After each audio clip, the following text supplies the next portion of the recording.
Introduction to biostatistics. First, we will discuss what is statistics prior to discussing the biostatistics. So, statistics is basically the form of recorded data in a numeric form. The number of accidents, the number of visits, number of children. Statistics also include the defining characteristics of that kind of numerical. That example is mean, median.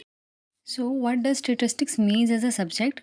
It is basically kind of methodology that deal with collection, organization, and enumeration. You can say an interpretation of data. Means in the subject of statistics, we learn different kind of methodologies to organize or to represent raw data in a sophisticated form. So biological variables का वो data जो numeric form में होता है वो बायोस्टेटिस्टिक्स में deal किया जाता है। बायोलॉजिकल वेरिएबल्स कौन से होते हैं? फॉर एग्जांपल जैसे डेथ रेट है, बर्थ रेट है। स्टेटिस्टिक्स की नीड हमें क्यों है? बेसिकली मैनेजेरियल लेवल की स्टडी के लिए। इसके अलावा अगर हमें स्टेटिस्टिक्स के बारे में पता होगा कि मतलब परसेंटेज का क्या मतलब होता है, टेबुलेशन फॉर्म क्या है, या पाई चार्ट या रिप्रेजेंटेटिव जो भी डाटा की फाइंडिंग्स हैं वो मतलब किस तरह वो डील की जाती हैं, तो ही हम खुद एक तो हम जो डाटा कलेक्ट करेंगे उसकी इफेक्टिव रिप्रेजेंटेशन कर सकेंगे। इसके अलावा हम ये चेक कर सकते हैं कि वो डाटा वैलिड है या नहीं है, जब हमें खुद पता होगा कि उस डाटा को एनालिसिस करने के मेथड्स क्या क्या हैं। सेकेंडली, अप टू डेट रहने के लिए भी स्टेटिस्टिक्स नर्सिंग को पढ़ाई जाती है। Up to date in a sense के जो भी हमारी रिपोर्ट्स होती हैं, रिसर्च वर्क्स होते हैं, वो सब स्टेटिस्टिकल फॉर्म में होते हैं। तो डेफिनेटली जब हमें स्टेटिस्टिक्स का नो हाउ होगा तो ही हम अप टू डेट रह सकेंगे नॉलेज के बारे में। ये कुछ टर्मिनोलॉजीज़ हैं या डेफिनेशंस हैं जो कि हम स्टेटिस्टिक्स में डील करते हैं। One of that is population. Population basically जो रिसर्चर्स हैं वो जिन लोगों पर स्टडी करना चाहते हैं वो हमारी बेसिकली पॉपुलेशन होंगे। This is what we call the population of interest, जिसके बारे में रिसर्चर को इन्फ्रेंसेस देना चाहता है, जिसके बारे में कोई भी जो वेरिएबल है उसकी स्टडी करना चाहता है या जानना चाहता है उस पॉपुलेशन के किसी भी पैरामीटर के बारे में, उन इंडिविजुअल्स के पैरामीटर्स के बारे में, तो वो हमारी रिसर्च पॉपुलेशन होगी। पॉपुलेशन की भी आगे फर्दर टाइप्स हैं, एक्सेसिबल है, टारगेट है population. So next is sample. For instance कुछ ऐसी रिसर्च मैथडोलॉजीज होती हैं जिनमें हम पूरी पॉपुलेशन को अप्रोच नहीं कर सकते उसके बारे में इन्फ्रेंसेस देने के लिए। तो सैम्पल बेसिकली क्या होता है, उस पॉपुलेशन का सब सेट होता है जिससे हम डाटा कलेक्ट करते हैं। फॉर इंस्टेंस हम पूरे पाकिस्तान के स्टूडेंट्स के बारे में कोई इन्फॉर्मेशन लेना चाह रहे हैं, हम पूरे पाकिस्तान के स्टूडेंट्स को अप्रोच नहीं कर पाते, तो हम क्या करेंगे कि स्पेसिफिक स्टडी इंस्टीट्यूशंस हैं उनके स्टूडेंट्स के बारे में डाटा ले लेते हैं। तो वो हम जो कुछ स्पेसिफिक इंस्टीट्यूशंस के स्टूडेंट से डाटा ले रहे हैं वो हमारा सैम्पल हो जाता है। सो बेसिकली सैम्पल उस पॉपुलेशन जिसके बारे में रिसर्चर को इन्फ्रेंसेस देना चाहता है या जिसके बारे में वो डाटा कलेक्ट करना चाहता है, उसी पॉपुलेशन का सब सेट होता है जिससे वो डाटा कलेक्ट करता है। The next is parameter and statistics. Parameters basically population के बारे में अगर कोई भी डिफाइनिंग करेक्टरिस्टिक्स हम चूज़ करते हैं। फॉर इंस्टेंस हम पॉपुलेशन, मैंने जैसे प्रीवियस एग्जांपल दी तो मैंने कहा कि किसी पूरे पाकिस्तान के स्टूडेंट्स, अब पूरे पाकिस्तान के स्टूडेंट्स का या तो हम टीचिंग मेथड पर अगर डिस्कस कर रहे हैं तो जो टीचिंग मेथड होगा उससे रिगार्डिंग जो डाटा आएगा वो हमारे पैरामीटर्स हो जाएंगे। सो set of measurement in a population, यानी कि वो स्पेसिफिक करेक्टरिस्टिक्स जिनके बारे में हम पॉपुलेशन पर स्टडी करना चाहते हैं वो पैरामीटर होंगे, और वही करेक्टरिस्टिक्स अगर हम सैम्पल में स्टडी करते हैं तो उन्हें स्टेटिस्टिक्स कहते हैं। स्टेटिस्टिक्स की फर्दर टाइप्स हैं। बेसिक दो टाइप हैं, descriptive and inferential. Descriptive statistics में बेसिकली जो डाटा नेचुरली एग्जिस्ट करता है उसको कलेक्ट करके हम एज इट इज़ डिस्क्राइब कर देंगे कि what is the actual picture of this.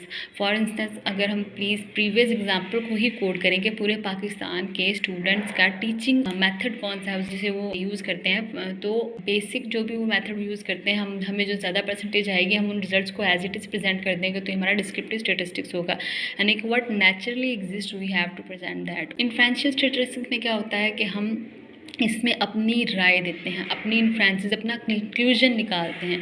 For instance कि अगर हम ये करें कि कौन सा टीचिंग मेथड ज़्यादा बेस्ट है हमारे स्टूडेंट्स के लिए, तो उसमें कंपैरिजन करते हैं, तो एंड रिजल्ट में हम क्या होगा, अपनी इन्फ्रेंसेस या अपनी राय देंगे कि हाँ ये बेस्ट है या ये बेस्ट नहीं है।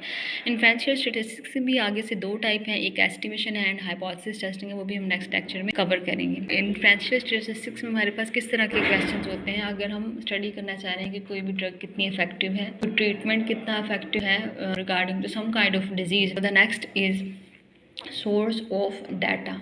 बेसिकली हम जिसके बारे में स्टडी करते हैं रिसर्च में वो वेरिएबल्स होते हैं। वेरिएबल्स बेसिकली क्या है? वेरिएबल्स वो करेक्टरिस्टिक्स होते हैं जो पर्सन टू पर्सन वेरी करते हैं, उनको हम रिसर्च टर्मिनोलॉजी में वेरिएबल्स कहते हैं। फॉर इंस्टेंस जैसे age person to person vary करती है, height weight person to person vary करता है, some kind of habits person to person vary करती हैं। डाटा क्या है? उन वेरिएबल्स के बारे में जो हम वैल्यूज़ कलेक्ट करते हैं, उन वैल्यूज़ के सेट को डाटा कहते हैं। Survey and experiment, these are the methods to collect data. Survey basically क्या है कि हमने इसमें पार्टिसिपेंट के ओरिजिनल एक्चुअल सेटिंग में जाकर उनसे डाटा कलेक्ट करते हैं। इंस्टेंस के जो पार्टिसिपेंट्स हैं उनके घरों में जाके हम कम्युनिटी विजिट्स करते हैं ताकि हम डाटा कलेक्ट कर सकें, तो वो सर्वे होता है बेसिकली। एक्सपेरिमेंट क्या है कि इसमें हम एक स्पेसिफिक जो इन्वायरमेंट है वो क्रिएट करते हैं, एक स्पेसिफिक प्लेस क्रिएट करते हैं जहाँ पर हम इंडिविजुअल्स को हर चीज़ कंट्रोल्ड फॉर्म में, यानी कि वहाँ पे कंट्रोल लाइट होगी, कंट्रोल टेम्परेचर होगा, कंट्रोल मेजर्स में डाटा कलेक्ट किया जाएगा, तो वो एक्सपेरिमेंट होगा।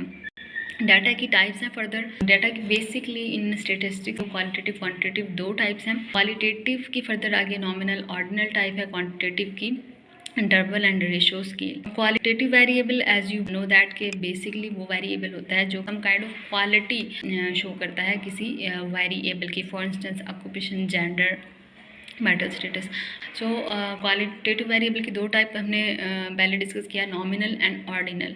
नॉमिनल डाटा बेसिकली सिर्फ क्वालिटी बेस्ड पर एलिमेंट्स को या वेरिएबल को इंडिविजुअल्स को, एलिमेंट्स बेसिकली पॉपुलेशन के जो सब पार्ट्स हैं उनको कैटेगराइज करता है। नॉमिनल डाटा सिर्फ और सिर्फ क्वालिटी बेस पर कैटेगराइज करता है।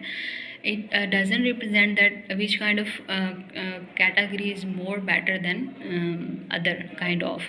So ये सिर्फ डाटा को क्वालिटी की बेस पर ऑर्गेनाइज करता है। फॉर इंस्टेंस जेंडर है, मेल फीमेल, तो हम ये नहीं बता सकते कि मेल फर्स्ट आएगा या फीमेल फर्स्ट आएगी, तो they have some kind of different characteristics in a sense. Ordinal data basically ordering है ऑफ द डाटा, जिसमें हम डाटा को ऑर्डराइज करते हैं फ्रॉम लोअर टू हाईएस्ट और वाइस वर्सा। यानी कि इसमें हम बता सकते हैं कि फर्स्ट सेकंड थर्ड जो उसके लेवल होंगे किसी भी वेरिएबल के, क्या होंगे। For instance level of knowledge basically quality है किसी भी इंडिविजुअल की, और इसकी को कैटेगराइज कैसे किया जा सकते हैं, इस डाटा को रैंकिंग कैसे की जा सकती है कि गुड, एवरेज एंड पुअर हो सकता है। The next is qualitative data. इसकी इंटरवल एंड रेशियो स्केल दो टाइप्स हैं। इंटरवल बेसिकली क्या है? ये क्वांटिटी को शो करेगा फर्स्ट ऑफ ऑल। दूसरा इसकी करेक्टरिस्टिक्स मेन क्या है कि ये आर्बिट्रेरी ज़ीरो को कंसीडर करता है। आर्बिट्रेरी ज़ीरो का क्या मतलब? मीन्स के ज़ीरो की दोनों साइड्स पर वैल्यूज़ होती हैं। So basically interval scale data का मतलब ये है कि ज़ीरो का मतलब ये नहीं होगा कि वेरिएबल एग्जिस्ट नहीं करता, इवन दो के ज़ीरो पर भी वेरिएबल की कोई वैल्यू होगी और उसके बाद वो नेगेटिव में चली जाएगी। Ratio scale have an absolute zero, means ये कि अगर हम इस रेशियो स्केल पे प्लॉट होने वाले वेरिएबल्स के बारे में ज़ीरो कहेंगे तो इट मीन्स कि variable doesn't exist there. Means ये कि किसी का वेट, मतलब अगर हम वेट को ज़ीरो कहते हैं तो इट मीन्स कि कुछ भी एग्जिस्ट नहीं करता। And the second thing is कि ये कंपैरेटिव डाटा होता है, इसका कंपैरिजन मीनिंगफुल होता है। फॉर इंस्टेंस के हम हाइट को वेट के साथ मीनिंगफुली कंपेयर कर सकते हैं। इसकी फर्दर दो आ जाएंगी description, discrete and continuous variable. Discrete variable basically कौन से वेरिएबल होते हैं जिनके कोई भी दो वैल्यूज़ के दरमियान में स्पेसिफाइड गैप होता है। फॉर इंस्टेंस अगर किसी भी इंडिविजुअल के दो बेबी हैं और किसी के 10 बेबीज़ हैं, 2 और 10 के दरमियान में 8 का गैप होगा और स्पेसिफाइड गैप होगा। So discrete variables first of all वो वेरिएबल जो काउंटेबल होते हैं, एग्जैक्ट काउंट कर सकते हैं इनका, they don't show some kind of 1.5 values, they have a complete whole numbers that is 1 2 3 4 5 6। continuous variable basically uncountable values consider करते हैं। अब इनको uncountable क्यों कहते हैं? बिकॉज इनकी वैल्यू फ्रिक्शन में आ सकती है। अगर फ्रिक्शन में या पॉइंट्स में वैल्यू आती है तो पॉइंट्स के बाद जहाँ तक आप चाहे वो 0 0 0 कंसिडर हो सकता है, मतलब point have a lot of uncountable values after that. So ये अनकाउंटेबल होते हैं। सेकेंडली इनकी दो वैल्यूज़ के दरमियान में एवर पॉसिबल वैल्यूज़ होती हैं। व्हाट डज इट मीन्स के अगर हम 1 पॉइंट 1.8 एंड 1.9 वैल्यूज़ की बात करें तो 1.8 और 1.9 के मिड में भी बहुत सारी वैल्यू आ सकती है। फॉर इंस्टेंस 1.8, 1 आप जितनी भी उसको मतलब आप फर्दर लेके जाना चाहें। सो दैट्स वाई इनके जो वैल्यूज़ होती हैं वो मतलब एवर पॉसिबल वैल्यू जितनी हम चाहें वो हम इसके दरमियान वैल्यू कंसीडर कर सकते हैं।